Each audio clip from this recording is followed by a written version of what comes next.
Salon कोतवाली क्षेत्र के बेवली गांव में एक हफ्ते पूर्व फांसी के फंदे पर लटकती मिली युवक की लाश के मामले में सनसनीखेज खुलासा हुआ है। युवक की मौत आत्महत्या नहीं बल्कि उसके सिर पर डंडा मारकर उसे मौत के घाट उतारा गया था। यह साजिश किसी और की नहीं बल्कि मृतक युवक के सगे भाई ने ही की थी। आरोपित युवक अपने भाई की होने वाली पत्नी से प्यार में पागल था, जिसको लेकर वारदात को अंजाम दिया गया। सलोन कोतवाली के अंतर्गत बेवाली गांव निवासी रितिन उम्र 21 वर्ष का शव संदिग्ध परिस्थितियों में 19 अक्टूबर को घर से दूर स्थित एक बाग में चिलवल के पेड़ से लटकता पाया गया था। घटना के संबंध में मृतक के पिता दयाराम गौतम ने कोतवाली में प्राथमिकी दर्ज करवाई थी। सीओ वन्ना सिंह के मुताबिक 17 अक्टूबर की शाम शौच करने के बहाने लल्लन अपने बड़े भाई रितिन को बेवाली गांव स्थित दिघिया तालाब के निकट ले गया। इसके बाद डंडे से उसके सिर पर कई वार किए, जिससे वह बेहोश हो गया। वहीं पर पास में पड़ी रस्सी से उसका गला घोंटकर उसके निर्मम हत्या कर दी। घटना में किसी हत्या का संदेह न हो, इसके लिए घटना में प्रयुक्त रस्सी को फंदा बनाकर शव के चिलवल के पेड़ से लटका दिया गया, जिससे देखने वालों को मामला आत्महत्या का प्रतीत हो। पुलिस इस हत्याकांड में मृतक के मंगेतर शामिल है या नहीं, इसकी जांच पड़ताल कर रही है।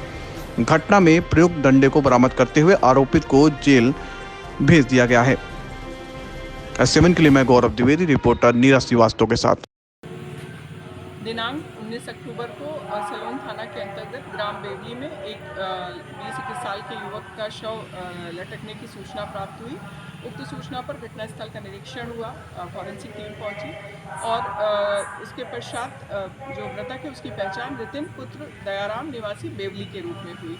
मृतक के पिता की तहरीर पर थाना सलोन में अभियोग पंजीकृत किया गया। घटना में प्रारंभ से ही किसी नज़दीकी का हाथ होने की संभावना व्यक्त की जा रही थी। इसी को केंद्र बिंदु बना करके पूछताछ प्रारंभ हुई, जिसमें कि मृतक का भाई ननकू उर्फ लल्लन संदिग्ध लगा। ननकू से पूछताछ की गई, उसका मोबाइल जब्त किया गया, जिसमें कुछ कॉल रिकॉर्डिंग्स और डिटेल व्हाट्सएप और मैसेजेस के आधार पर इस तथ्य की पुष्टि हुई कि जो ननकू है वह उसी लड़की से प्रेम करता था जिससे रितिन का विवाह तय हो चुका था। अपने भाई को रास्ते से हटाने के लिए वह मृतक को वहाँ लेकर के दिघिया तालाब के पास लेकर के गया और उसके सर पर डंडे से प्रहार किया, उसको बेहोश किया। उसके पश्चात उसका गला घिस करके हत्या कर दी।